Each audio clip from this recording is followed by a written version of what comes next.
Hey, it's me, Vicky Marie. Good morning, good afternoon, or good evening, wherever you are in this crazy world we're living in. So, oh my gosh, so this case that we're going to talk about today, this is a new case for me, to be honest. I didn't know about this case. This is an Irish case, or sort of half Irish, half American, because this poor woman, Mc Carrick, she disappeared in Ireland, but she is from America. She was visiting Ireland. She fell in love with Ireland, went to visit there and decided to stay there. She was working there and then disappeared off the face of the earth. Now, the reason I'm a little bit late with this is because, I was still sort of researching it. This is a work in progress for me because it's come into the headlines because it's a cold case. It's a 30-year-old case. It's only 2 years ago that it was declared a murder investigation. The disappearance of Annie for 28 years was just that, a missing persons case. 2 years ago, for reasons only known to them, I suppose, the Gardaí decided to make it a murder investigation. And of course, the good thing, if you like, about it becoming a murder investigation is they get much more resources. They get much more money, they can do more things, being it upgraded, if you like, to a murder investigation is a good thing, even though it, of course, is devastating, I suppose, for family, because that means that the police are now saying, as far as they're concerned, Annie is deceased, and although the family and friends probably felt that for years, having it confirmed like that must be, sort of like a mixed blessing. Like, you'd be sort of glad because it's been investigated properly, her disappearance, but also you'd be very sad because it's like accepting, the police have accepted that this lady is deceased, or this girl, she's only 20, I think she was 26, late 20s anyway, when she went missing. So that's what we're going to look at. What happened to Mc Carrick? And as I say, I'm coming into this case new, if you like. We'll be exploring it together. And the other interesting thing that I've just found, that's why I was 5 minutes late coming onto the stream, so I was doing like a last minute bit of research. There is a connection as well to Spain. Because one of the suspects early on in this case was someone who is, you would call him maybe a serial killer, though not a serial killer, a sort of spree killer here in Spain. A man who is wanted for the murder of 3 young girls in Alcázar here in Spain. He was one of the early suspects. Seems now that the police have zoned in on a different suspect, and maybe he's not considered a suspect anymore. But he certainly was in the early days, because this man, his whereabouts are unknown. The man who killed the 3 girls in Alcázar, and if you watch Netflix, if you look for the series, the Alcázar girls. But I'm going to do a video about them. I've been meaning to do it for ages. I just haven't had time. It's very rare in Spain for these sort of events to happen. But it did. In a little village in Spain, 3 young girls were abducted. They were RAPD'd and murdered. And that's very unusual. So, and the suspect was thought at one point he could possibly have fled to Ireland. So he was a suspect at some point. Anyway, as I say, the police have honed in on the suspect. The reason that this cold case, 30 years ago this happened, the reason that it's back in the news is because, well, as I say, 2 years ago it was made a murder investigation, finally. And just this week, a man has actually been arrested and charged with suspicion of murder. But I have to say, before we start, he has been subsequently released But of course, that doesn't mean to say that nothing will happen further down the line. There are searches going on, there's cadaver dogs involved. You feel like the police, they must have had some sort of a tip, mustn't they? Why suddenly this man, apparently he was a suspect years ago. He was supposedly obsessed with Annie. So he was always under suspicion. Her friends were suspicious of this man. I think Annie was close to him at some point, but then he did, he acted in a very strange way. He was supposedly, allegedly, quite violent towards Annie. So he's been on the police radar ever since this case began, but it seems to be more on it now. But it has been released. So he's been released without charge. So it's just important to remember that. But as far as I know, searches are still ongoing. It's very difficult without the body, even though it's not impossible, it's difficult, isn't it? So this is what we're going to talk about in this video. It's a case that, all cases need resolving, don't they? And I do think what you have to say, at least the police are trying to resolve it, despite the fact it being 30 years old. I believe that Annie's mum is still alive, though she lives in the USA. But unfortunately, Annie's father has deceased. So if this case doesn't get resolved, he won't have got to see the resolution of it in this life, in this world. Maybe, he knows everything now because he's passed on to the next world. I hope he and Annie are together. So that's what we're going to look at. So first of all, as always, I just want to say thank you so much to everyone for watching, for liking, for subscribing. I received some nice, somebody sent me like some, how would I describe them? Some photos and things that they put together, like some media that I can use on my account on my YouTube channel, and I'm going to be I'm really pleased with that I look, it's lovely when people sort of think about me, apart from when we're actually on a live and people send me things or emails, etc. And like the sending the songs and the videos and the doll's house and all these extra things that people do. Thank you so much. So also though, thank you for for subscribing, for liking, for sharing. If you're not subscribed, please think about subscribing, and then you will get updates on this case or any of the other cases that we're following. A special thank you, as always, to my members. We didn't get our members live last Thursday because of StreamYard just going down, but I'm going to make it up to you next Thursday, that's for sure. What else? So thank you to everyone who sends me super stickers. Also, please think about joining the channel. We do an exclusive members live every Thursday, and also there's extra videos go out, bits and pieces. You get to use the emojis, etc. Thank you to those of you who sent me a Ko-fi. Don't forget there is merch on there. I still haven't updated it and put any new merch on there, but I will, I promise. Been trying to sort my SIM cards out this morning. Anyway, and thank you to those of you who PayPal me, or any way you support my channel. And the most important way, of course, is just by watching. So let me take the banner off now, get through my introduction, take off the banner.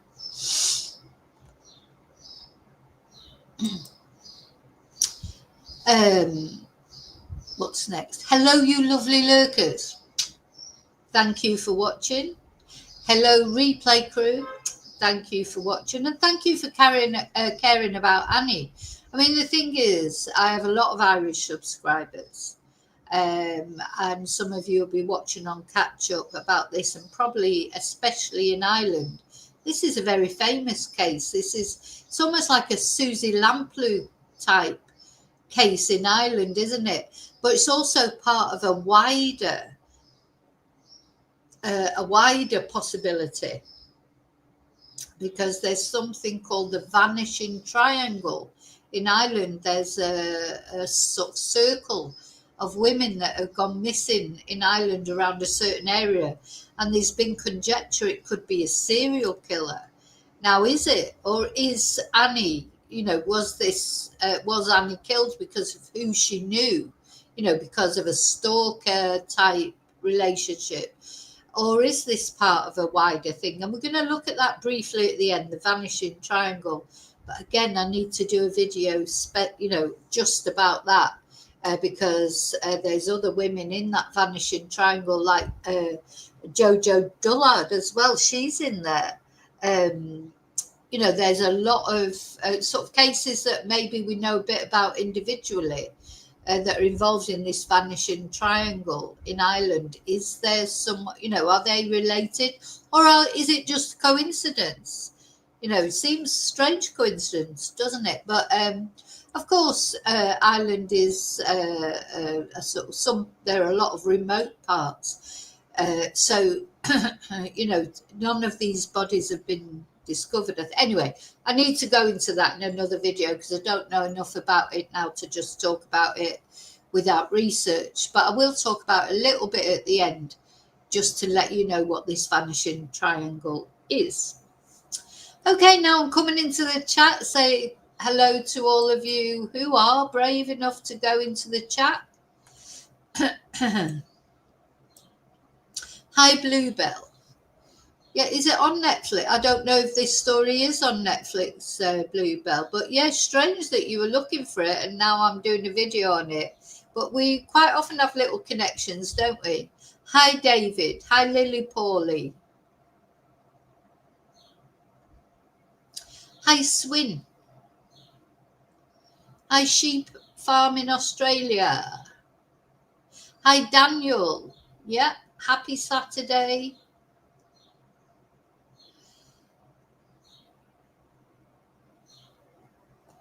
Now, David, I had not heard of this case, but it's a big case in Ireland. It's caused a big stir. The fact that somebody was finally arrested. How has it taken 30 years before someone is arrested? And even just 2 years ago, that was when it was upgraded to murder. So it just shows you, didn't it? It's, you can never, cold cases. I love it when cold cases are solved, honestly. I love it when any case is solved, but there's something special, isn't there, about a cold case being solved? Because that's somebody somewhere who's thought they've got away with something. Unfortunately, they've probably had, a life of freedom for 30 years, probably had family and, lived their lives. This suspect in this particular case apparently is a successful businessman. Now, he is only a suspect, so I've got to clarify that. He hasn't been charged yet. He's a millionaire, apparently, a successful millionaire businessman. So he's gone on, if he does end up being charged, he's had 30 years of life, that he denied to Annie. Annie hasn't had her 30 years of life. She didn't get the opportunity to become a millionaire business person, did she? Hi, Heather. Hope you're okay. Hi, Angel. Yeah, I think probably a lot of you, unless you're Irish, you won't have heard about this.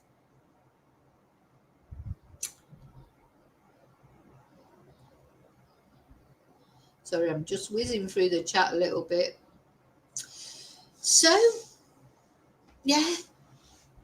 How good is it when a case gets solved 30 years later? I mean, we're still hopeful that the person that committed those 3 murders in Spain, the Alcazar murders, I'm going to show you how he was a suspect at the time.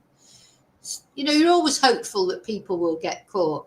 It's thought that that particular killer may have drowned, but it's not known. I mean, he could be living his best life somewhere. He literally got away with the murder of 3 girls. It's possible, isn't it? So you're getting there. Oh, good, Heather, I'm glad. Right, so where do we start with this story? Because I've got a lot to show you, because we're literally starting from the beginning, because it's not as if we're coming into this case knowing something about it already. As a couple of you have said, you didn't know about it. I didn't know about it. So I've literally had to take this case from the beginning. Because I just didn't know about it, probably because it's an Irish case. But, I do follow true crime. I do know about other Irish cases. So I don't know why I'd never heard about this one. Maybe because it's been such a long time. It's a cold case.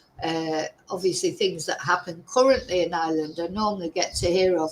But, of course, I've started following a lot more Irish news since the John George case.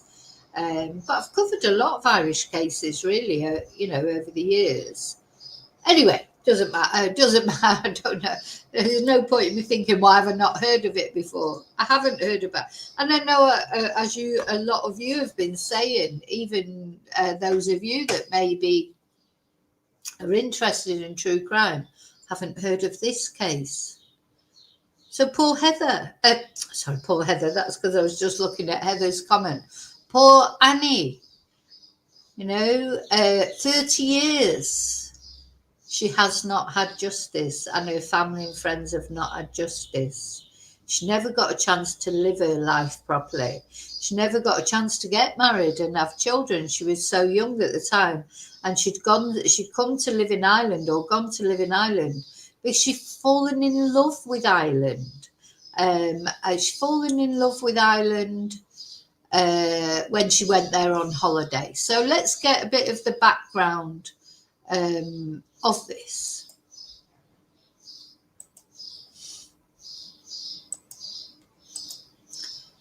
All right, let me just make sure I'm sharing, because you know what I'm like with sharing. It's not my forte, is it? It's not my best thing that I do. So, Annie McCarrick. Now, of course, there's a big connection between America and Ireland, isn't there? There's, a lot of Irish people went off to live in America, settled in America. There's always this, there was a massive influx of immigration, wasn't there, to America from Ireland. So, and it remains, I think that relationship between America and Ireland remains, doesn't it? So let's get the background. So Annie McCarrick's love of Ireland and her last known moments as Gardaí continue their investigation. So Annie was 26 years old at the time of her disappearance in March 1993. And she went missing over 32 years ago in 2023, and went missing over 32. Oh, over 32. Right, hang on. I'm not getting this. So she disappeared in March 1993. So yeah, it's 32 years ago. And then 2 years ago in 2023, the Gardaí upgraded the disappearance case to murder. And as I say, that is, although it sounds awful, but it's a good thing, because they get many more resources when they're dealing with a murder case than they do with a missing persons case. So, it's good.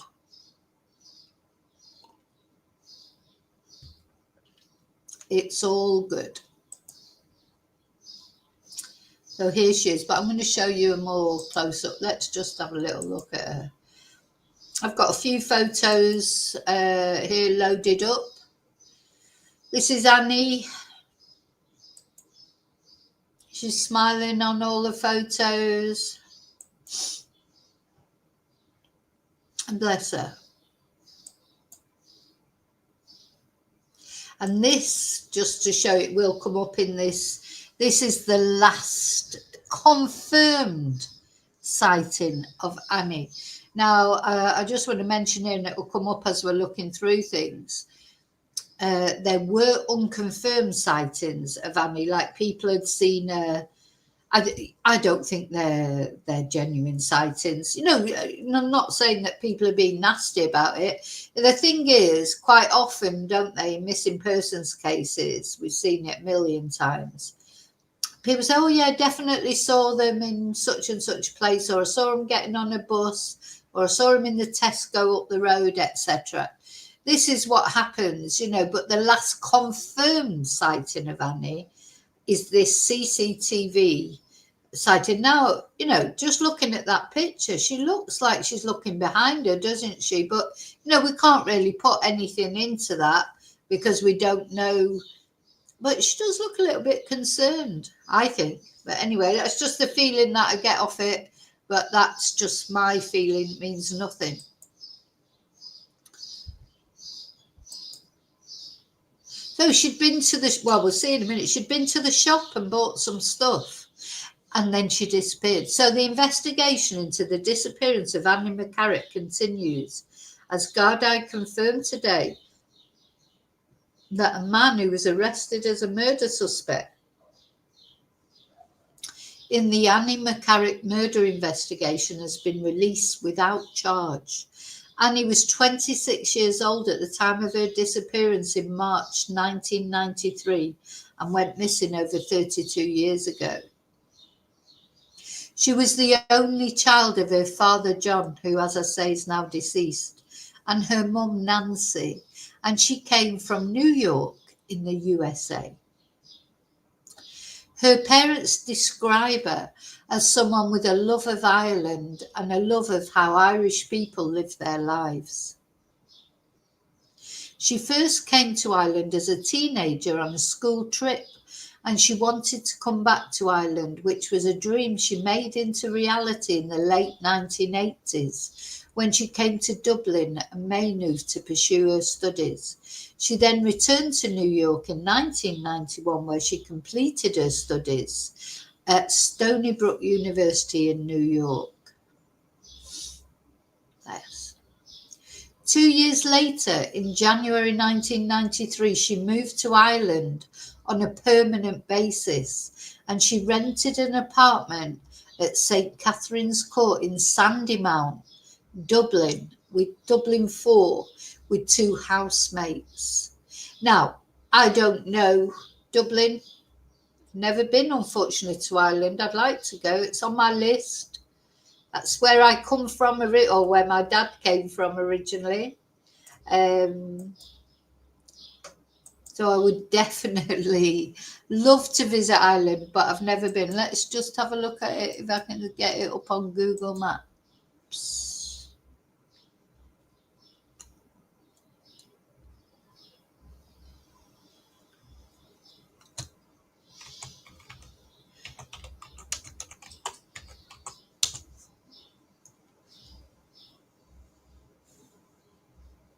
Oh, it's on...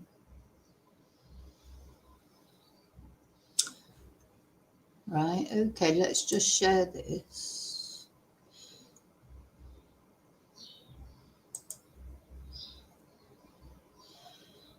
So apparently this is it. Let's go back to that. Anyway, some photos there. Now, Dublin's a big place, isn't it? So it says it's Dublin 4. So I'm presuming right.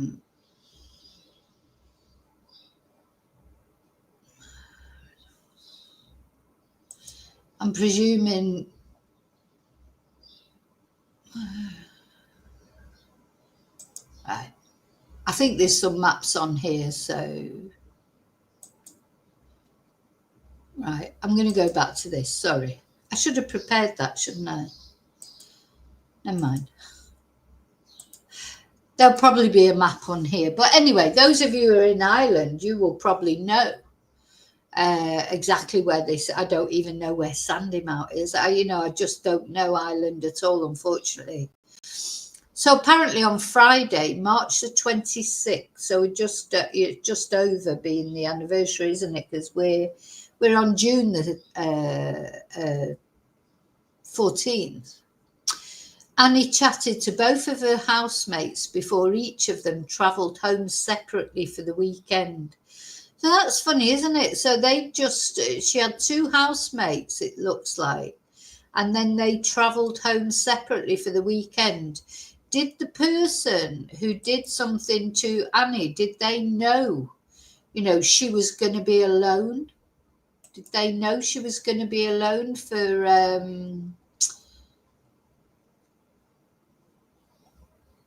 did she know that did the murderer or the the murderer, because this is a murder investigation now, did they know that Annie was going to be alone that weekend? Because it seems funny that the weekend that her two housemates went off for the weekend, suddenly she disappeared. So did they know?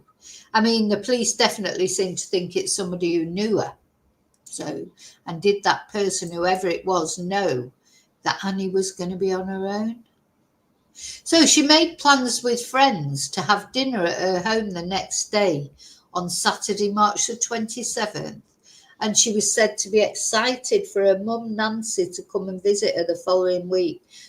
Well, that's so very heartbreaking, isn't it? So the very next week after she disappeared, her mum Nancy was expected to come over to see her, and they'd probably not seen each other for quite a long time.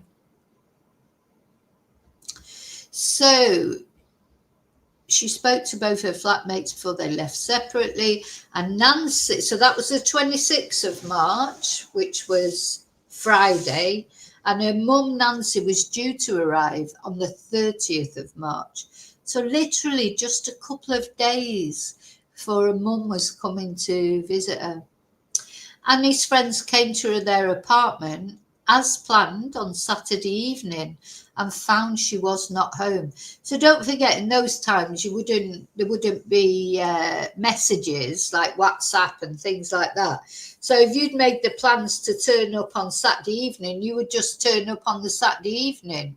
If you had to cancel that for any reason, that would be done by phone. You know, you'd have to phone like the landline. You wouldn't have been able to send a message, say, oh, sorry, I can't make it, or are we still on for tonight, or whatever, like we do now. So it was there would have been no social media, as I say, no WhatsApp, no messages, no, where are we going? 32 years ago. Yeah, there might have been like mobile phones, so there might have been text messages, but it literally would have been in its infancy, all that, wouldn't it? So yeah, you would make your arrangements and turn up, and if you just turn up. Hi, Geordie lass. Hi, Lily Paul. Oh, have I forgotten? Oh, I think I said hello to Lily Paulie earlier. You know, I get lost sometimes with who I've said hello to and who I haven't. I just don't like upsetting anyone by not saying hello to them. So they turned up as planned on Saturday evening and found she was not home. She had also not showed up to her place of work on Saturday or on Sunday morning, and her friends became concerned. I think she worked in some sort of restaurant or cafe type place. Anyway, a friend called to her apartment on the evening of the 28th, so that was 2 days later, spoke to her flatmates. They found that the shopping that Annie had done on the Friday morning, we've got a list of the shopping coming up that she'd done. So she'd been out and made, done some shopping. That's at Quinsworth on Sandymount Road, but it had not been unpacked. Now, I've been thinking about that a lot, because I was thinking, like, when I get in from supermarkets, I don't know about you, I don't always unpack everything straight away. Having said that, if the stuff that needs to go in the fridge or the freezer, of course you do. I mean, that's the first thing you do, isn't it? When you get in, you've got your bags of shopping, or if I have a shop delivered or anything, the first thing you do is you take out anything that is perishable, either frozen stuff or things that need to go in the fridge. Well, having said that, if there are things that need to go into the fridge, but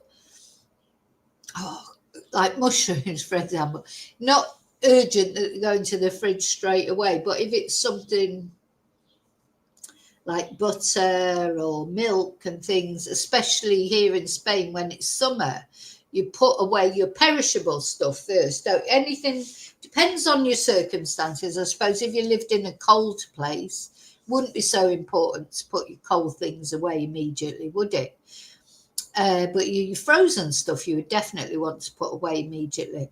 But the thing is, what surprises me, that not only, it wasn't unpacked, but you wouldn't go out again, would you? I mean, you might not unpack it immediately, but if you were still in the house, but would you put your shopping in the door, leave it there and go out again? I mean, you just wouldn't, would you? So I wonder if there wasn't somebody in that house waiting for her, or either somebody maybe in the house waiting for her who'd broken in before, knowing that her flat, don't forget, they could easily have known that her flatmates were going to be away for the weekend. Or somebody, who'd been following her to the shops, soon as she went in, did they push the door out, come up behind her, push the door open, or did they knock on the door? The thing is, Annie was very worried. If it was this person who's been arrested and released, Annie was worried about this person. So I don't think she would have let them in if she was already in the house and they came and rang the doorbell and she knew she was there on her own. I doubt very much if she would have let them in. Having said that, she probably didn't think they were going to kill her or whatever. But did she, did this person follow her up to the door? Or were they lying in wait near the door, or were they waiting inside? And if they were waiting outside, as soon as she unlocked the door, did they just push her in? That has happened a million times, hasn't it? A million times. So very sad, because it seems like, to me, probably as soon as she arrived at that house with her shopping, that's when something happened to her. Because I think if she'd been in the house for any length of time, that shopping would have been put away. But anyway, only Annie knows, of course, and the killer, what they actually did. They've got away with it for so long, haven't they? It's awful, really.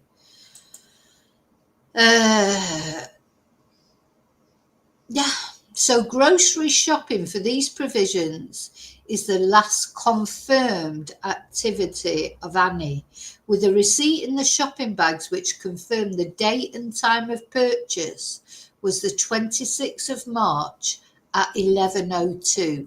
And then on the Sunday evening, so 2 days had gone by before she was finally reported missing. And then in March 2023, the Gardaí upgraded the disappearance to murder 30 years after her initial disappearance. And of course, now it's been 32 years. At a press conference, Detective Superintendent Eddie Carroll said he believed modern forensic techniques may help to solve her disappearance. So just makes you wonder, is the DNA on those shopping bags that they've only just been able to analyse? So they're still appealing to anyone with information, no matter how small or insignificant they might believe it to be. And they're also to get in contact with them, and they're also appealing for anyone who may have previously not come forward, or maybe came forward but felt they could not provide the Gardaí with all of the relevant information to make contact with them again. So 30 years is a long time. There may be people who know something, but they were scared to come forward, or didn't want to upset the person maybe that they suspected or whatever. So with the passage of time, they may now be in a position to speak further with the investigation team. And it says here, any information will be welcomed and treated with the utmost confidence. So I'm going to show you a press conference now that the Gardaí, gosh, it sounds so much like the Spanish thing, that the Gardaí made.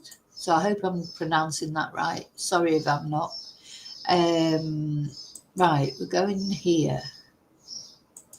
I'm going to turn down, put that window down, try and put my windows down so I don't get too So this was a press conference made, when was this? 30 years on. So this was when 2 years ago, when they decided that it was a murder investigation.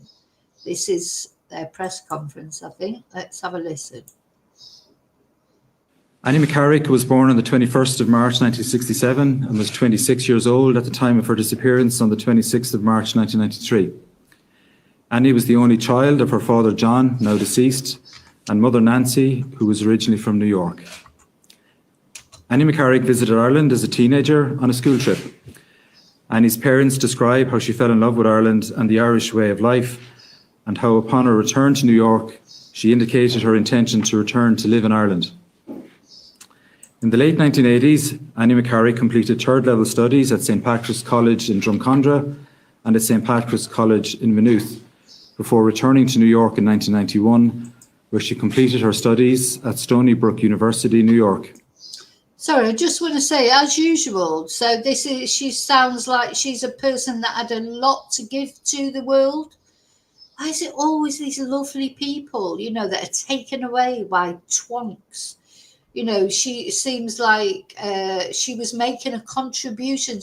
The thing is, all you can do in life is make some sort of contribution of a positive way to life. That could be anything. It doesn't mean going to university or doing this, that, or the other. It might be just, having a family, having children, just being nice to people. All these are positive contributions to the world. And it's so often, it seems to be like these bright, lovely people that are taken away from this world. Sometimes I think it's like being nice is almost dangerous, isn't it? Because if you're too nice to people, they take advantage of it, don't they? I've found that doing this channel even. Like you try and be nice to everyone, you try and include people. I've tried to build a community, which I think I have done, which is lovely. But, some people have had to go by the wayside because you've been nice to them and they just abuse that way that you're being nice to them they treat you with contempt, or they don't respect you. You respect them, but they don't respect you. That this happens so much on a smaller level, in life in general. But these sort of things actually going as far as somebody, taking someone's life. She was probably, whoever killed her, she was probably really nice to them. She probably didn't want to upset them. She probably, didn't want to cause trouble for them. How often do we see that? And what happens? They take their life, they take advantage of a nice person. How often do we see this happen? Men and women. Terrible. On the 4th of January 1993, Annie McCarrick moved to Ireland to live permanently and settled into rental accommodation at St Catherine's Court, Sandymount, Dublin 4, with 2 other tenants. Annie worked as a waitress at the Courtyard restaurant in Donnybrook in Dublin, and also as a waitress at Cafe Java in Leeson Street. On the 17th of March 1993, Annie McCarrick attended St Patrick's Day with friends. Over the next few days, Annie carried out normal working life, socialising in various licensed premises and visiting friends. On Thursday, the 25th of March 1993, Annie was not working but called to her place of work at Cafe Java to collect her pay. However, her pay was not ready for her and she arranged again to call back on Friday the 26th to collect it. She then visited some friends and stayed for dinner with them. On Friday the 26th of March, Annie spoke to both of her flatmates before they left separately to travel home for the weekend. At approximately 11 a.m, Annie visited the Allied Irish Bank in Sandymount Road in Sandymount to carry out some personal banking. This is the last confirmed sighting of Annie McCarrick captured on CCTV. Annie had made arrangements with some friends by inviting them to her apartment for dinner on Saturday, the 27th of March. Annie was also excited about planning for a visit of her mother Nancy, who was due to arrive in Ireland on the 30th of March 1993. Imagine how Mum felt, just a few days to go before she would be there to see her daughter, her only daughter. So she was her parents' only daughter. only child, in fact. So, you know, that I just don't know how these families. I hope her mum gets some resolution. I really do. You know, as I said, Dad sadly has passed from this world, but hopefully he is with her. But her mum, I hope she gets some resolution. On the 26th of March 1993, there were reported sightings of Annie in Sandymount Green area in Sandymount, reported sightings of Annie boarding a number 44 bus bound for Enniskerry in County Wicklow, and a number of further reported sightings in Enniskerry village and at Johnny Fox's pub. On the 28th of March 1993, friends of Annie were concerned for her welfare. She was not at home on the 27th of March when they called for the dinner invitation, and she'd not turn up for work either on the 27th of March or on Sunday, the 28th of March 1993. A friend called to her apartment on the evening of the 28th of March and spoke with Annie's flatmates. Groceries which had been purchased by Annie were on the morning of the 26th of March in Quinsworth on Sandymount Road in Sandymount were left unpacked in shopping bags, and a receipt in the bags confirmed that the date and time of the purchase of these groceries was 11:02 a.m. I wish to confirm that this is the last confirmed activity that we're aware of by Annie McCarrick. Annie was reported missing by a friend on the evening of the 28th of March at Irishtown Garda Station. The missing person report was confirmed by her mother Nancy when she arrived in Dublin on the 30th of March 1993. Annie is described as 5'8" in height, 10 stone, with long brown hair. So she's quite tall, isn't she? 5'10". You know, thinking I'm like midget, 5'1.5", or 5'2" if I feel like, you know, so probably I used to be 5'2" and now I'm 5'1.5" probably. So 5'10" to me, you know, that to me would be tall for a woman, especially. So she's quite a tall lady. And not that matters, but I'm just thinking she won't be. She's not like a tiny little thing that would maybe so easy to overpower. You know, she was. What did he say? She was 10 stone, which is about right, isn't it, for her height? So did she put up a fight? It's such a shame that it was so long ago, and of course they don't have her body. So I hope they find her body. I hope apart from the fact her mum will want her home finally, won't she? That I know, you know, time has passed, and I don't know how much they'll be able to determine from her remains if they do find them. But will they be able to establish, did she put up a fight? I bet she did put up a fight. I just feel if only they would have had more forensics then, or been quicker at the time. You know, I mean, how quick was it that forensics went into her place? You know, was she actually killed there at her apartment? There must have been forensic evidence. She spoke with a soft Irish-American accent, and when she disappeared, it is believed she was in possession of a large brown satchel-type bag. And again, photographs of Annie, including a photograph depicting this bag, is provided here this morning. I would now like to introduce you to Detective Superintendent Eddie Carroll, Kevin Street Garda Station, who will continue with the briefing. Good morning, everybody. An Garda Síochána has maintained an open and active investigation into the disappearance of Annie McCarrick, carried out by a dedicated investigation team here at Irishtown Garda Station. Over the 30 years of this investigation, the investigation team have discovered and collated in excess of 5,000 documents, reports, taken in excess of 300 statements of evidence, retained a number of exhibits. A senior investigating officer has now been formally appointed as to lead the investigation. Myself and the senior investigating officer have recently visited Nancy McCarrick and some of her family in New York. Based on the entirety of the information available to the investigation team at Irishtown Garda Station today, Friday the 24th of March 2023, I can confirm that this missing person investigation has now been upgraded to a murder investigation. That's a massive thing, really, isn't it? Well, I mean, I don't know why it took so long. Maybe it's because of developments in forensics and things that able to do that now or then. Don't forget, this was 2 years ago. But, you know, all that time a missing person, and now it's a murder investigation. Now, you know, we've watched a lot of, or looked at a lot of things recently where the Irish, the Gardaí, they're out there trying to find the little Irish boy that went missing that is thought, is it Kyron? They've been looking to find Jojo. They've definitely been out there a lot lately, trying their very best to find people that have been missing for a long time. I just hope they get a result soon, because it felt that, you know, we haven't had a result yet, but let's hope and pray. And I'm not going to light the candle because it sets off my chest. But what I'm going to do is put up the virtual candle. I'd like, will you all, please, I know you will, because we need to say a prayer that these people, these lost people that are being looked for, at least they're trying and looking for them. Do you know what I mean? The efforts that the police are making.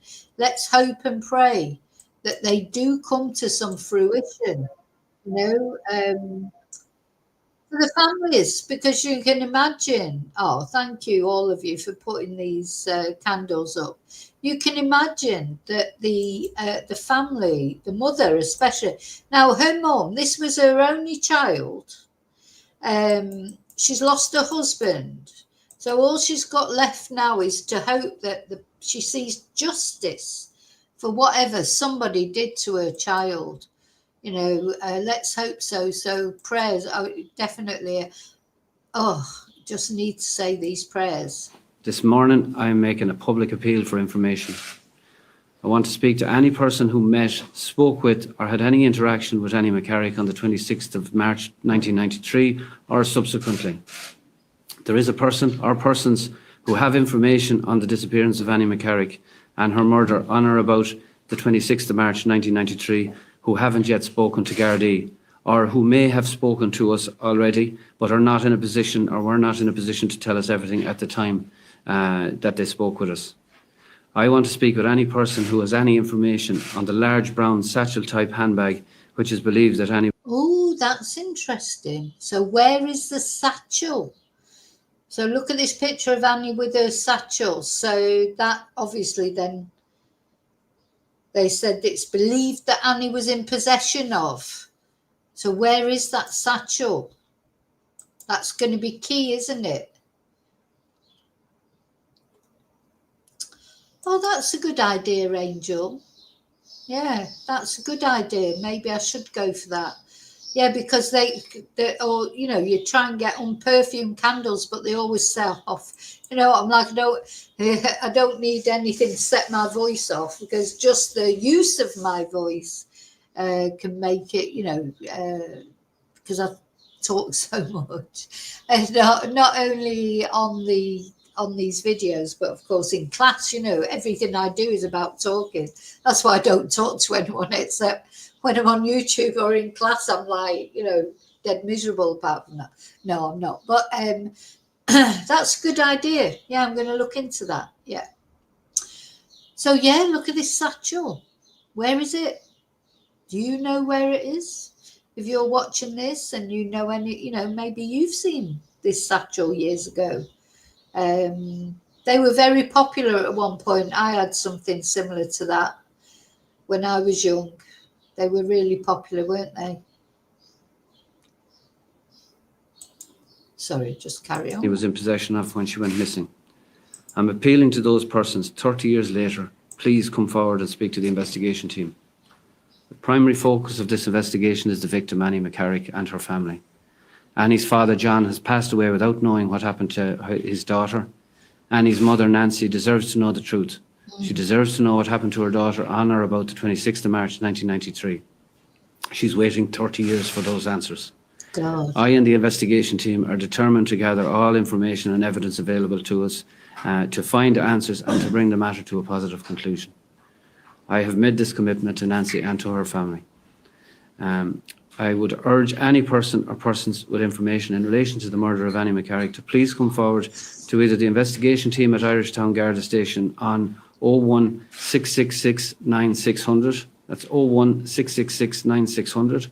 Your local Garda station or the Garda confidential telephone line at 1800 666 111.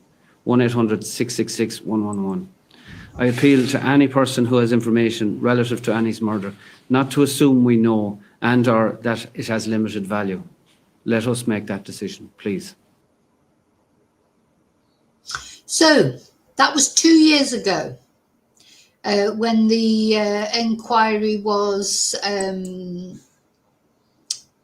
changed from a missing persons inquiry to, let me just put myself back there. When the inquiry was changed from a missing persons inquiry to a murder inquiry. Now, don't forget, up to then, nobody had been arrested. Nobody, lots of people had been questioned, but nobody had been arrested whatsoever. Sorry, I'm just trying to. So, what else do I want to tell you about this? So let's look now at what happened. So suddenly, first time ever in this case, someone was arrested on suspicion of murder. A man in his 60s. So a man in their 60s arrested on suspicion of murder of Annie McCarrick was known to her. So I think the police have always had this man on their, had their eye on this man. So, and also in Clondalkin, the Gardaí have moved in to place metal hoardings around the front garden of a house. Now, it's we must make clear that the people who currently live in this house are nothing to do with it. This must be where the suspect used to live, I presume. And apparently, the people who are now living in this house that's being searched, it's being dug up and all sorts, They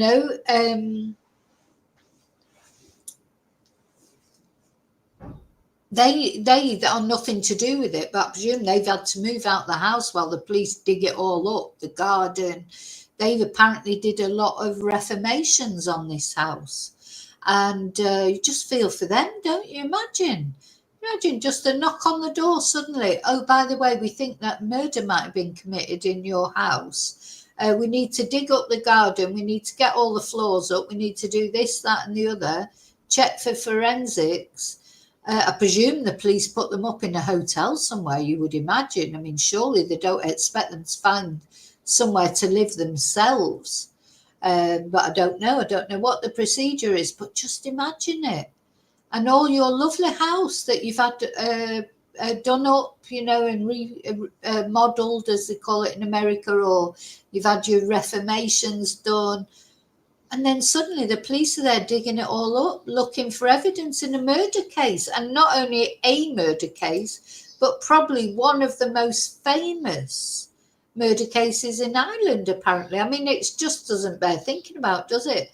I'm just thinking if someone turned up at my house and said, that's not going to happen because nobody lived here before. My house was a new house. But, you just don't know what's buried in people's gardens, do you, under their patios when you buy a house that's been pre-owned? God, you think you should need to do some investigations. Yeah, you'd think they would be insured to pay, wouldn't you, Bluebell? You would hope so. Because these people are not under suspicion. Like we've seen in other cases, if the house is being searched because maybe you're a suspect, that might be a different thing. But if the house, just turning up at a random house that somebody used to live years ago, surely they're not expected to sort themselves out, are they? But anyway, so this is what's happened to the poor people that own this house now and have done all the reforms on it and everything. The Garda have moved in to place metal hoardings around the house. So, yeah, they arrested this guy. And as I say, though, it's important to remember that he was released because it's only so long that they can hold someone without charging them. And they won't want to charge them until they're certain they've got enough evidence, will they? So they've released this guy. But at this time of this article being made, the man aged in his 60s, which would be about right, wouldn't it, is detained under the provisions of Section 4 of the Criminal Justice Act 1984 at a Garda station in Dublin, but he's out now. So a spokesperson said that elements of that house and garden would be searched and subject to both technical and forensic examinations. They stress that the current residents of this home are not connected in any way with Annie McCarrick or her disappearance. So that's important to keep stressing, isn't it? Because they are given, people in that area will know the house. So it's important to stress that the current people that are living there are nothing to do with her disappearance. So it just goes over the story. She disappeared without trace on March the 26th, with the last confirmed sighting of her in Sandymount in Dublin. She was 26 years old. She was an only child and originally from New York in the US. So she moved to Ireland to live permanently in January 1993, and she settled in to rental accommodation at St. Catherine's Court in Sandymount. Bless her. So she was making her plans, wasn't she? She had invited her friends to her apartment for dinner the following day, and she was making plans for her mother Nancy's visit to Ireland on March the 30th. So literally 4 days later, her mum was supposed to be coming over to see her, and it probably would have been the first time that they'd seen her so long.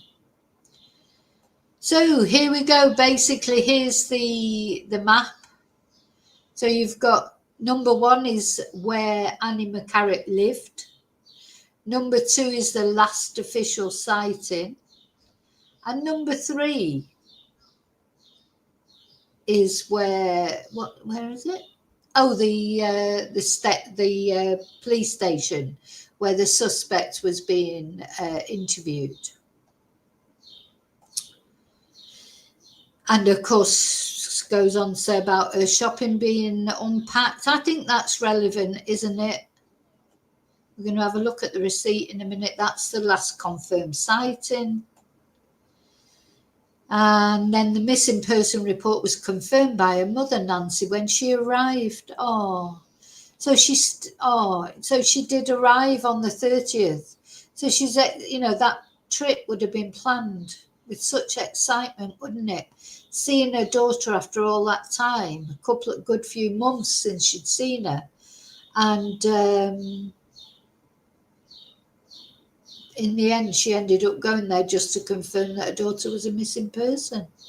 So at the site of the search on Monastery Walk in Clondalkin, Gardaí moved in early to place metal hoardings around the front garden of a house and parked a mini digger in the front garden.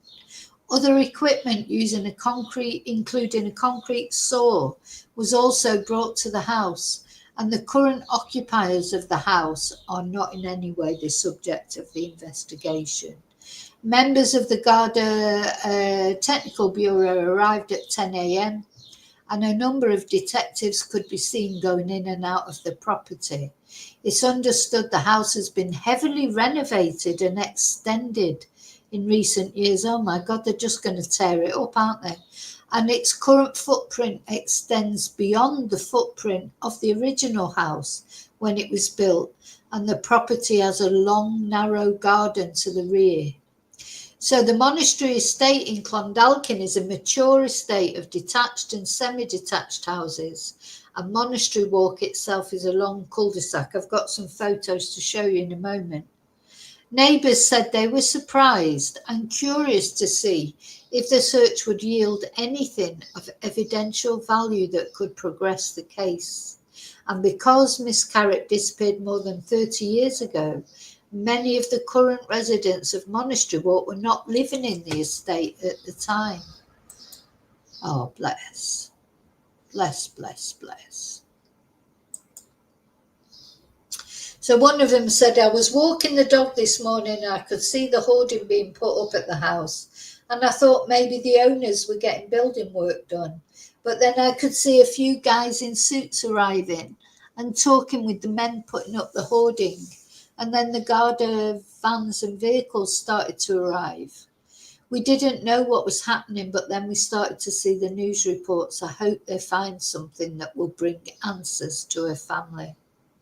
So at around 12:30, a Garda van was reversed into the garden and a number of boxes were brought into the house. It left half an hour later and work continued behind the metal fences. The van returned shortly after 2 p.m. and then left again. And numerous Garda vehicles remained at the scene throughout the afternoon as teams of Gardaí worked behind the metal screens. Okay. Now, this is the, I won't go into that yet. I'm trying to work out, there's so much still to tell you. Let's have a look. Let's have a look at the, right, I just want to go briefly to Twitter. Now, I'm going to put, as I say, put some windows down.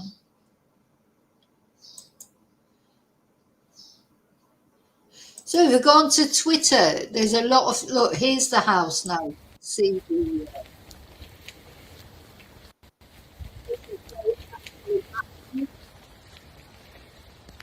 so the police have put that around. They think she's there, don't they? They do think she's there, obviously. Or maybe they'll find that satchel. Oh, it's raining, look. I'd quite like a bit of rain at the moment, but oh, just please God that they find something. Please God. That they find something that, you know, brings this girl justice after all this time. And maybe the guy, you know, who did it, maybe he has been successful, maybe he's had a bloody great life, but let's hope it gets stopped now, eh? So that was one of the things that was on Twitter. This is the receipt. So let's have a look. She brought sugar, flour and plums, apparently. Now, and it was 20, it was punts then, wasn't it? It's a lot, isn't it? Why was it so much? It just seems a lot for sugar, flour and plums, surely. Oh no, she gave them 20. Yeah, it was only 140, I think, by the look of it. I can't see it dead well. Yeah. So this is a receipt.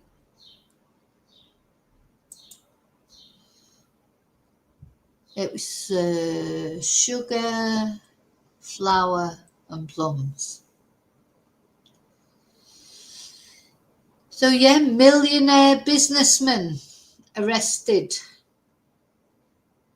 God, how's he slept at night if he is guilty? Of course, he's not been charged. We've got to remember. So apparently the friends of her friends, her best friends, etc., they outlined their concerns about this man at the time. But this person's saying that how did it take 32 years to arrest her? Oh, this is her mum. Let's have a look at this. Dental, you know, so whatever did befall her, I mean, it may have been accidental, you know, so I would just love to be able to find her. Yeah. They're going to start, you know, from the very beginning. And I was never really certain about the sightings, you know, in the village and on the bus. So yeah, I don't think those sightings were correct because some people said, oh, they've seen her on the bus or this, that or the other. I don't think they're correct. I think whatever happened to Annie, it happened at her home. I don't think she wasn't going to go in, leave her shopping on the floor and then go off on a bus somewhere, would she? You know, I just don't believe that. And she had friends over that night. She was probably going to cook a pastry for them, a dessert or whatever. That's probably what the shopping was for. I think so. Whatever happened to Annie happened to her at that door. I wonder, you know, if someone perhaps may have seen her someplace else but doubted it, you know, because they thought, well, that was in a different place. So I thought it very well may, you know, it could bring up something new. Well, time helps a great deal. It really does, you know, and you do the best you can, and you just go along, and you just put one foot in front of the other, because you don't have a choice, do you? Poor Nancy. So she's lost her husband. She lost her only child years ago. But yeah, what can you do when you're going through? You just have to carry on, don't you? You put one foot in front of the other. Whatever your problem is, and you know, obviously a lot of people's problems are smaller or bigger, or you know, everything is whatever problem you're going through, it's important to you. It doesn't have to be the fact that your daughter's missing or whatever. Even little things, they bring you down, but you just have to carry on, don't you?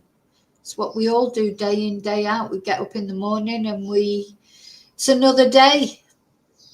you don't have a choice. Exactly. Yeah, so it's just been a very long time, and I'm very, very grateful that the Gardaí are going to reopen her case. They're so humble, aren't they? People, I know. It's like, I'm so grateful. You know, she's not raging against them like, oh, why didn't this do this years ago or whatever.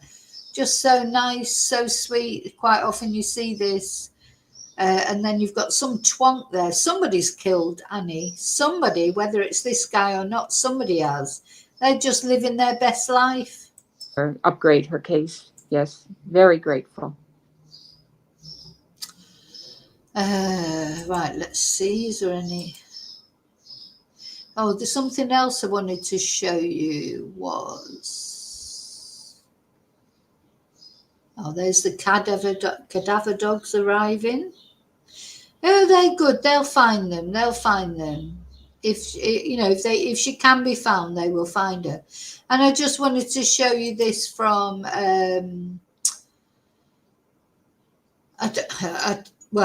I doubt if she will, because it's a public post, so I don't think she'll mind me showing her post. But this was her best friend. She says, "I want to tell you about my friend Annie. She would have been 55. She was my first and oldest best friend. I copied everything she did back then. From her Halloween costumes to the unusual way she brushed her teeth. She never let me know if that bothered her, but I'm sure it did. As young children, we spent hours playing with our Breyer horses in the woods between our houses. We made elaborate mud cakes to sell in our pretend bakery. She's still with us and in our hearts at the dinner parties and gatherings in difficult times and big life events, and not just in the month of March, but all year long over the last 29 years. So this was, now it's been 32 years. I miss her so much. It's hard to describe losing someone this way. It's a different type of loss and grief. It brings a type of anger and rage that does subside, but it can come back at any moment. She's never forgotten amongst those of us that were lucky to call her a friend.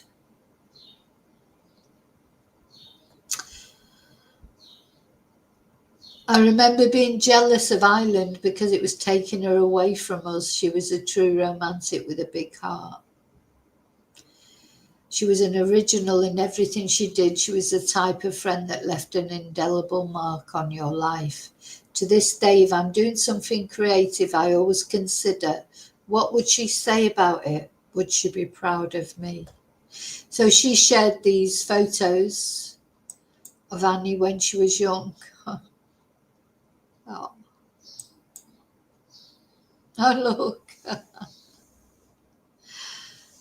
So she is tall. You can see that she's tall. Oh. So, you know, she may not have had a full life, but at least she seems like, when I say a full life, she didn't have a full life in the sense that it was cut short. But it seems like that while she was on this planet, she did do, you know, what she could to sort of follow her dreams, you know, go to live in Ireland. But unfortunately, of course, that choice of going to live in Ireland, you know, didn't work out for her, did it? Okay, let me just share this. So yeah, millionaire arrested over American woman Annie McCarrick's murder after shock new information.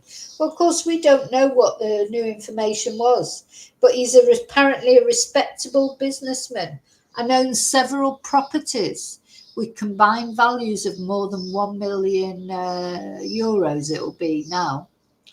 He has long been a suspect in the case of Miss McCarrick, with whom he was said to have been infatuated. A long-standing suspect, but this is the first. So he has been interviewed before, apparently.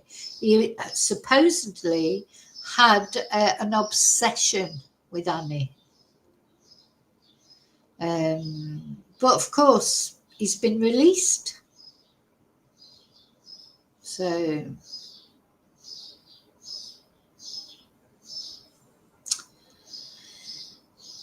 I just hope they find something. Because he's been released, because obviously there's not enough evidence. Now, what I just want to look at now are two things before we finish. I want to show you this guy who is this is the guy who is wanted.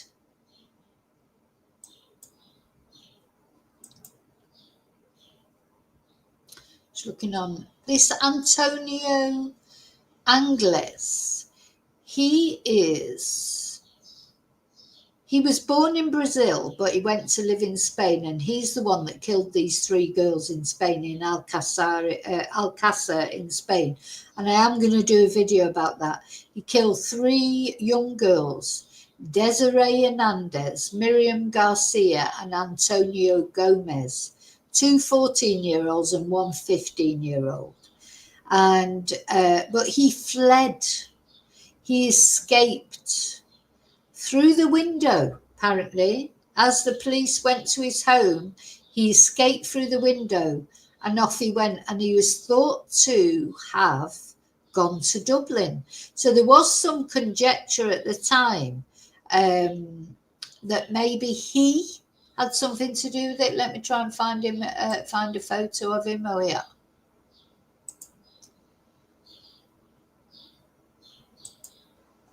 This is him. He's still wanted for the murders of those 3 girls in Spain. And at the time, or during the time that Annie's case has been investigated, he has been thought of as a suspect. But then other people think he drowned. So this, of course, is the Sun that's saying it. Shock witness claim that suspected serial killer, don't know if you'd call him a serial killer, because he killed those 3 girls all at once, you know, all on one evening. So that's not a serial killer, is it? It's a spree killer, isn't it? Anyway, it doesn't matter. It's just semantics. But he's not a nice person. Let's put it that way. He's a twonk, whichever way you look at it. Look, he's got that funny eye again, David. I know you say you've got that, but he's definitely got it. Anyway, this was 16th of February 2023. This is probably the Sun just trying to make a story. I don't know. But a suspected serial killer linked to the disappearance of Annie McCarrick walked off the ship he was a stowaway on when it reached Ireland, a witness's claim. So don't forget, this is nothing official. This is some witness who says that he walked off this ship. And he is, nobody knows where he is. He could have gone back to Brazil. Just nobody knows. He could be dead. He could have drowned. Who knows? He escaped from Spain and, as I say, went through the window, and that was it. That was the last he was ever seen of again. But for some reason, the Sun dragged this out that he might have been involved with Annie's death, but I doubt it very much. I wonder where that is. That a mugshot of him? Yeah, nasty person. So a former Dublin port worker insisted he had seen the Spaniard walk off the city of Plymouth as the Gardaí boarded at the other end. And the key testimony aired on a Spanish TV documentary about the fugitive's escape from a police manhunt in Spain. Now, I don't mean to be horrible about Spanish TV documentaries, but in my experience in Spain, they don't normally ask for much corroboration of things, So, it might be a documentary, but that doesn't mean it's true. And they follow an ex-Garda's chief's claims that Angles will always remain a suspect in Mc Carrick's disappearance. Well, I think we can more or less say no to that now. He's wanted in Spain over the 1992 kidnap, rape, torture and murder of 3 teenage girls. And that's the Alcázar girls. And that is on Netflix. So it's on Spanish Netflix, or it was anyway. So as I've watched it on there, it's a series. And I presume it's on the British Netflix as well, and the other Netflix translated into English or other languages. So Jerry McDonnell, a former stevedore at Dublin Port, told Spanish documentary Angler's Story of an Escape. Now, I haven't seen that. I need to look for that. I haven't seen that actual. I don't believe it, though. I don't believe he has got... I'm not saying I don't believe he escaped, and maybe he is in Ireland. I have no idea. To me, it seems more like he's gone back to Brazil. But he could have gone to Ireland, and maybe he did have something to do with this, but I don't think so. It had been a normal day, he said, and I was on my way home. I'd finished my shift, but I was asked to return. I was told there was a stowaway on the city of Plymouth and was asked to take a look and warn the police who were coming to take him away. I said I'd do it. The ship had already moored by the time I arrived. The police parked up right in front of it and got out and went onto the ship at the stern. Now, the other thing, though, I think we've got to remember, he didn't speak English, this guy. So how would he go and just, fit in Ireland? He's only spoke Spanish. He's Brazilian. In fact, from Brazil, we speak Portuguese. Well, I expect he spoke Spanish because he had lived in Spain. As I say, I've got to do more investigations into this. But they were going onto the ship when a figure appeared at the ship's bow. And recalling how the man disappeared between shipping containers near the vessel after leaving it unchallenged. Mr. McDonald said he was walking normally and not looking round, no panic. He didn't even look at me or try to look. I looked at the police, I looked at him, and then I just got on my bike and thought, stowaway, someone searching for a better life. That's what I said to myself. But he had no idea at the time the man he had just seen was a suspected serial killer. And he said he saw him a second time, walking towards a bridge, crossing the River Liffey while he cycled home. Now, no offence to this guy, but he's obviously been paid for this. And I just think it's a load of cojones, to be honest. I told my wife about it when I got home, and that was it until the police came to my house. I couldn't believe it. There were 2 officers. And I told them the same as I'm saying now. Now imagine, though, that this man is in Ireland. Maybe he's the one that's responsible for the vanishing triangle. You know, and maybe Annie is not in that. Maybe not for Annie. But for the other women that are in that vanishing triangle that we're going to look at in a minute, briefly, because I've got, it's all going on my list of videos that I need to spotlight. If we had known what had happened, everything would have changed. I would have tried to stop him myself or call the police, but I just thought he was an ordinary stowaway and no harm. An ordinary stowaway.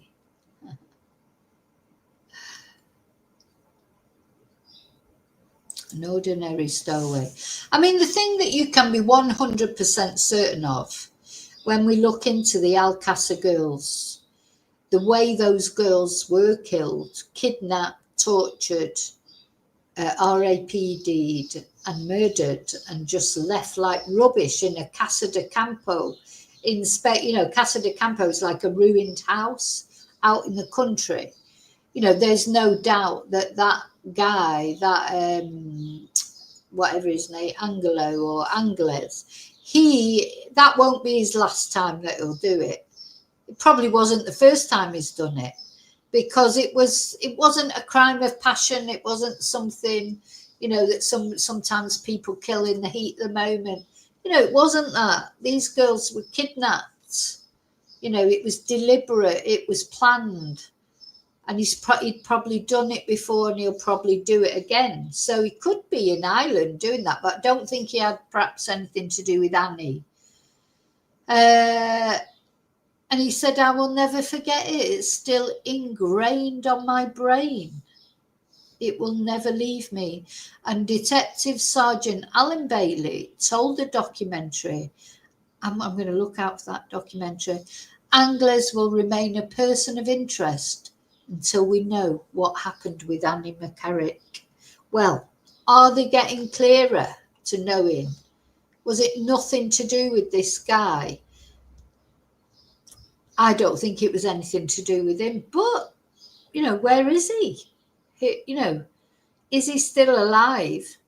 And is he still doing these terrible things? But that's, as I say, that's another video for another day. And the last thing that I just want to talk about before we finish is this vanishing triangle. So we're going over to Wikipedia. Now, I had heard of the vanishing triangle. Ireland's vanishing triangle refers to a number of high-profile disappearances of Irish women from the late 1980s to the late 1990s. Several other women were also murdered within their triangle, and their cases remain unsolved as well. All of the cases appeared to share some common characteristics. The women's ages range from their late teens to late 30s. They disappeared inexplicably and suddenly, and no substantial clues or evidence of their fate has ever been found.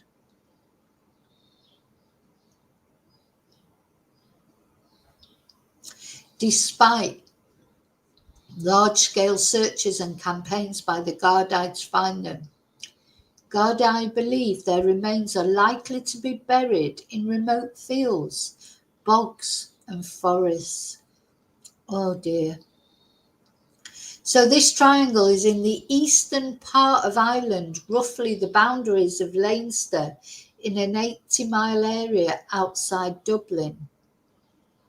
And due to similarities in the cases, a popular hypothesis is that they may be the result of a serial killer or killers being active in the area during this period.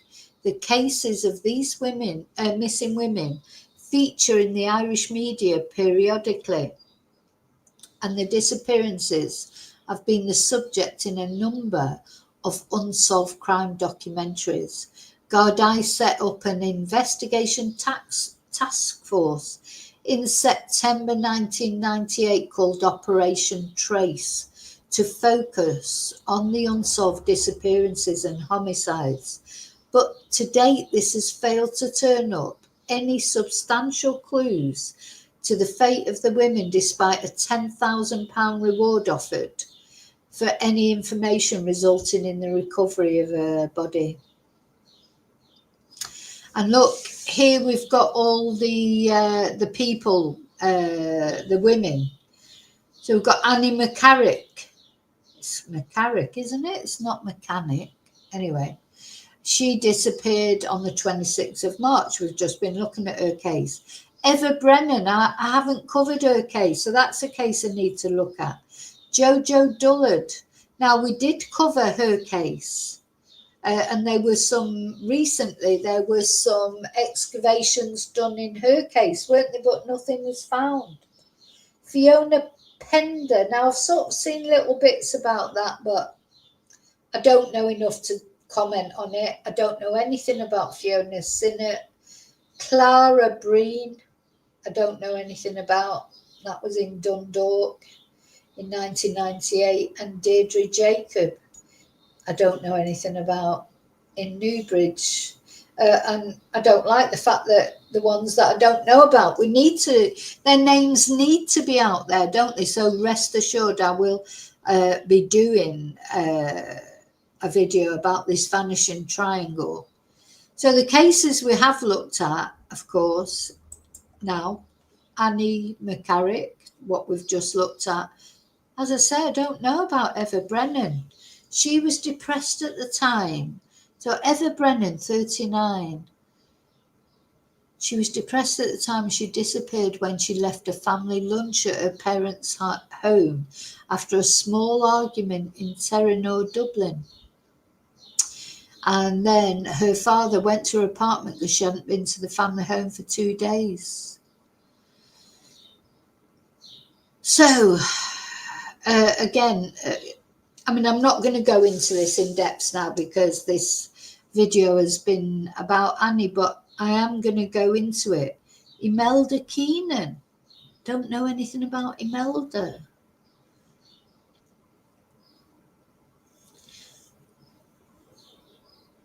Sorry, I'm just reading it as I go through. We have done a video about Jojo Dullard.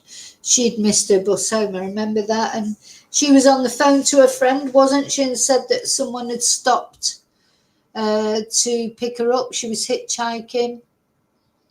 She's never been seen again. But again, in 2024, a 55-year-old man was arrested on suspicion of her murder, and this man is believed to be the son of a prominent politician. And police were searching, but that man has been released as far as I know. Fiona Pender. Yeah. Yeah, as I say, I need to look into these cases. I can't look into them now because so some of them were missing and some of them were actually found murdered. But I will be looking into those. Rest assured I will be. There's always, just, gosh, if there is a serial killer around, or there was, because of course, most of those cases in the Vanishing Triangle, they're from a certain period in time. It's not necessarily that it's continuing now, is it? But anyway, the prime thing that we've been looking at here is the disappearance of Annie McCarrick, but rest assured all the issues that came up I will be looking into in the future. And yeah, do you know anything? Can you help the police? If you're in Ireland, in that area, and you know something, or you know someone who knows something, or you've heard a rumour. I think basically the police are just welcoming any kind of tips, even if you think it's irrelevant. They want to resolve this for Annie's mum, don't they? And, it's important for Annie's mum, for her friends. Annie is still remembered. That's nice, isn't it, as well? Because seems like Annie made an impact on not only obviously on her family, we make an impact on our families, but on her friends, that they still remember her even after 30 years. And there's somebody out there who knows exactly what happened to her, and they're living their best life. But I'll tell you what, again, as I always say, don't think, even if you get away with it in this life, really, do you really think you're going to get away with it in the next? And if you know, I think what you should do is just try and get some redemption, because if for example, this man who's been arrested, let's presume he's guilty, you know, he's in his 60s, and I mean, he could have another 20 years, he could have another 40 years, but sooner or later, he's going to be going to meet his maker, and I hope his soul is prepared for it, because what you're going to, the misery that you might be having a great time in this life, but you're a long time dead. You're a longer time dead than you are alive. So, you know, maybe you should think about your mortal soul, because it's important. Okay, so thank you so much for caring about Annie. Thank you so much for listening to me. I won't say waffling on. I haven't been waffling. I've been telling you this story that is really important. Please don't forget to leave your fingerprint on the like button. And, you know, don't forget to subscribe if you're not already subscribed and you want updates on this case or any other case we're dealing with. And don't forget to press notifications, the notification bell. Press all notifications. That way you won't miss any updates. I'll see you really soon in the next video. I hope you're enjoying your weekend and you continue enjoying your weekend. I'll see you really soon in the next video. And until then, as always, may your God go with you. And let's pray for justice for Annie and her family. Bye.